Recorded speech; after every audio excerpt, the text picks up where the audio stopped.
MMA Plus reporting at BAMMA 18. Regis Sugden, you just defeated Manuel Bilic. First round triangle choke.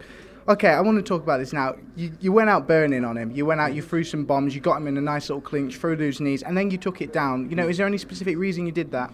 I took it down because he was holding on. At the end of the day, when someone's holding on, there's nothing worse than expending energy, sort of trying to wrestle someone off you. And at the end of the day, if he wants to clinch, I believe in my game. And Jimmy and Manjeet both said that to me before I got out. He says, listen, believe in your game. He says, we know you've got good stand-up, but you've also got good wrestling. He says, you're wrestling with people like Andre Wynn and people like that. And when you're wrestling with people like that, sort of day in, day out throughout the week, you can't really go wrong. And when you get in there, everything seems so much more easier. And I felt confident in my game. I took him down. I know he went for a few things, but I never even thought any of them was close. Otherwise, I wouldn't have been in that position. So, yeah, I was really happy. And I did that because I felt it. And that's a good thing for me because I've always been so tempted just to push my way back up and think, but tonight I thought, you know what, I can wrestle. I'm going to prove to people I can. And I got the submission in the first round, so you can't ask much more than that. When you were down on the ground grappling with him, you seemed really calm with what you were doing. Did at any point you think that maybe you could have pulled out a submission victory of your own? I know you also went with the rear naked choke, but did you? What went wrong with that? Obviously, you kind of slipped off him and you inverted into the triangle choke. Yeah. So can you explain to us, you know, what was happening there? Did you think that always when you're on the ground that you could have got the submission? I mean, it wasn't there sort of every second of the fight. I wouldn't say that because that would be disrespectful to my opponent because I don't think it was. But I did feel as if there was submissions there, and I did go for the rear naked choke. Unfortunately, I slipped off, but I knew I was in a position. I'd done the transition numerous times with Ranjit, and it's obviously fortunate tonight that I slipped into that perfect position. Well, not quite perfect, but pretty much. And I managed to slip the triangle on and get the submission. So I was really happy about that. But I did go for the rear naked choke. I'm not going to lie. I'm not going to say that was some sort of slick transition I've learnt, and I'm a secret BJJ black belt because I'm not. But I felt comfortable going for the triangle, so yeah, I was really happy. You're striking. A lot of people are saying that you have the best striking in the bantamweight division, and I don't think that we can argue with that. We look at where you come from, the gym you train at, your brother, your dad, and your striking that we've seen in your K1 bouts and your amateur MMA bouts, amateur K1 bouts, everything. We know that you've got the striking ability.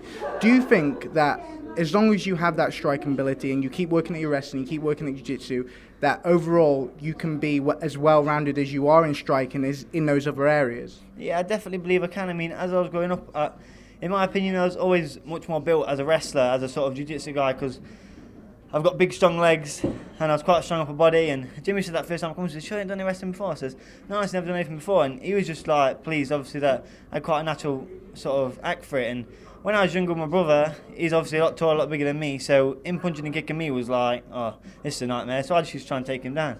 I've always done it, but now I've got more technique behind it, and I think the more confident I get in that, the better my striking's going to be. And before you know it, it'll just be knockouts left, right and centre, I can guarantee you that.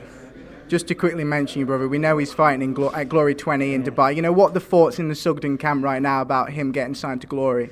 Well, it's absolutely mental, really. I mean, he's tried so hard and he's fought the best people he can. He hasn't dodged anyone. I mean, in his third and fourth and fifth pro fight, he was fighting in a 70 kg tournament for $3,000 against people like Kerith Bella and Chris Addis and people like that. And Chad just sort of like, he played with him. And this was after 3 or 4 pro fights when he was still only 19. And these guys are full-grown professionals. And this has been just a matter of time, really. And I know when he gets out to Glory 20, people are going to be shocked again because he's going to turn some heads and cause some upsets because that guy is ranked number 12, and I can assure you that if Chad's in the top 10 by the end of that, then we'll all be surprised.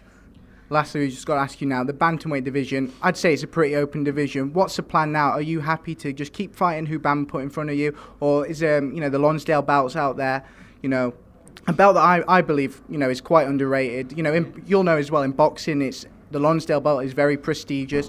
Would it be something that you'd like to go for and maybe add that prestige back to the belt that, you know, obviously there's not been? Yeah, most definitely. I mean, there's a lot of guys out in the bantamweight division. A lot of guys winning, not a lot of guys losing. I mean, some guys that are sort of right up there, sort of verging on to bigger and better things, and there's some other guys that are sort of like hovering around my sort of position. And them guys have got to watch out because I'm coming. And if BAMMA put me in front of them, then they're going to be the next person I'm going to want to beat. And to stop me doing that, you're going to have to pull something out of the bag. So, and I can't see anyone in the BAMMA bantamweight division, bar from maybe 1 or 2, that would really sort of cause many problems when it comes to MMA. I mean, if you chucked any of them in a stand-up fight, any bantamweight in the world, and I can guarantee you that I'd come out on top every day of the week. Well, Regis, thank you very much, and we look forward to seeing you very soon. Yeah, no worries. Thank you very much. Cheers.